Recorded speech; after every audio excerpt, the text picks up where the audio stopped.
Hello everyone, welcome to my channel. This is me Riva Gupta and today we are going to discuss the short notes of the chapter Respiration in Organism. So this is the class 7th NCERT topic. So let's get started. So the first point is respiration is essential for survival of living organism. It releases energy from the food. तो respiration basically क्या process होता है? Respiration होता है कि हम oxygen को inhale करते हैं और कार्बन डाइऑक्साइड को एक्सहेल करते हैं। तो जो ये प्रोसेस होता है इसके लिए हमको एक फूड की ज़रूरत होती है, एनर्जी की रिक्वायरमेंट होती है, तभी ये प्रोसेस को हम कंटिन्यू कर सकते हैं। The oxygen we inhale is use to break down glucose into carbon dioxide and water. Energy is release in this process. तो रिस्पायरेशन क्या है? रिस्पायरेशन जो होता है वो हम हर लिविंग ऑर्गेनिज्म के लिए बहुत एसेंशियल होता है। वो it releases energy from the food, जो हम फूड खाते हैं उससे एनर्जी रिलीज़ करता है। तो ऑक्सीजन जो हम इनहेल करते हैं वो क्या करता है? वो ब्रेक डाउन करता है ग्लूकोज को कार्बन डाइऑक्साइड और वाटर में, और एनर्जी इसी प्रोसेस के दौरान एनर्जी रिलीज होती है। Then the breakdown of glucose occurs in the cells of an organism. During heavy exercises, when the supply of oxygen to our muscle cell is insufficient, food breakdown is by anaerobic respiration. तो जब हम बहुत ज़्यादा exercise कर लेते हैं तो और जब हमारी बॉडी में ऑक्सीजन का सप्लाई जो होता है वो इतना सफिशिएंट नहीं हो जाता है, तो जो फूड ब्रेकडाउन होता है हमारी बॉडी में वो कौन सा प्रोसेस होता है? Anaerobic respiration. नेक्स्ट पॉइंट है हमारा टाइप्स ऑफ रिस्पायरेशन। तो पहला है हमारा एक्सटर्नल रिस्पायरेशन। वो क्या होता है? Process in which oxygen is taken inside the body and carbon dioxide is given out, it is called breathing.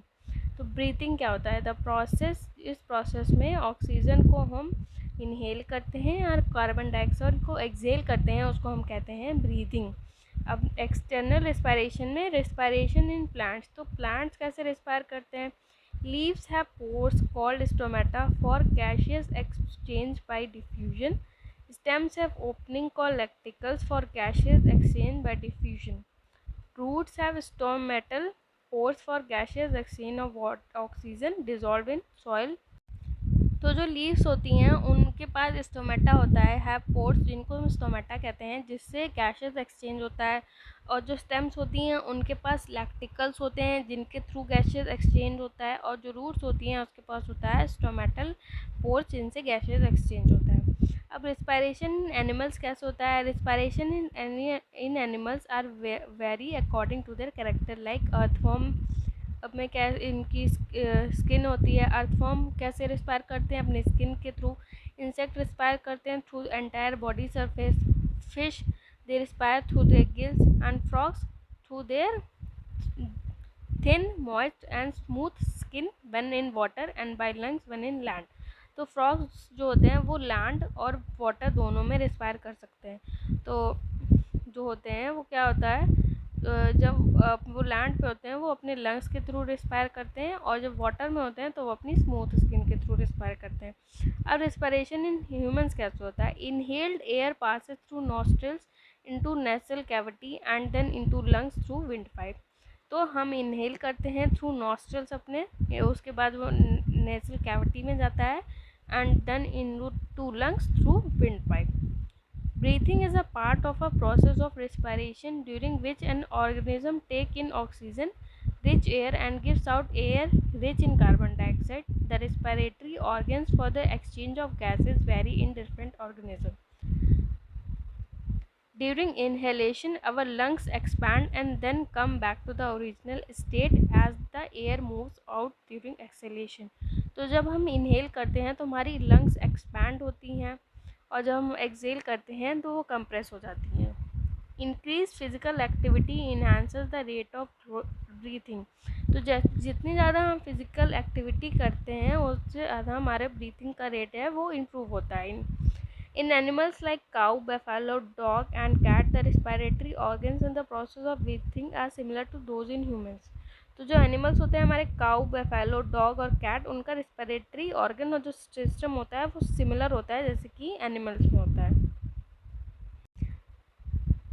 Next point है हमारा इंटरनल रेस्पिरेशन। उसमें क्या होता है, the process in which the food is broken down in body cells through various chemical reaction. इसमें क्या होता है, जो फूड ब्रेक डाउन होता है कि जो हमारी बॉडी में डिफरेंट डिफरेंट केमिकल रिएक्शंस होते हैं उनके थ्रू फूड का ब्रेक डाउन होता है। अब इंटरनल रेस्पिरेशन दो तरीके के होते हैं, एक होता है एरोबिक रेस्पिरेशन, एक होता है एनारोबिक रेस्पिरेशन। तो एरोबिक रेस्पिरेशन में क्या होता है, food molecules are combined with oxygen and get oxidized inside the cell into carbon dioxide and water along with energy। तो एरोबिक रेस्पिरेशन में फूड मॉलिक्यूल्स कंबाइन होते हैं ऑक्सीजन के साथ, फिर उसके बाद जो है वो कार्बन डाइऑक्साइड और वाटर रिलीज करते हैं अलॉन्ग विद एनर्जी। और एनारोबिक रेस्पिरेशन में क्या होता है, food molecules are broken without using oxygen along with the release of energy. तो दोनों में डिफरेंस क्या होता है कि एरोबिक रेस्पिरेशन में कॉम्बिनेशन ऑफ ऑक्सीजन होता है पर एनारोबिक में ऑक्सीजन नहीं प्रेजेंट होता है। तो यही था आज का हमारा टॉपिक, यहीं पे कंप्लीट होता है respiration in organism. I hope you like the video. Thanks for watching.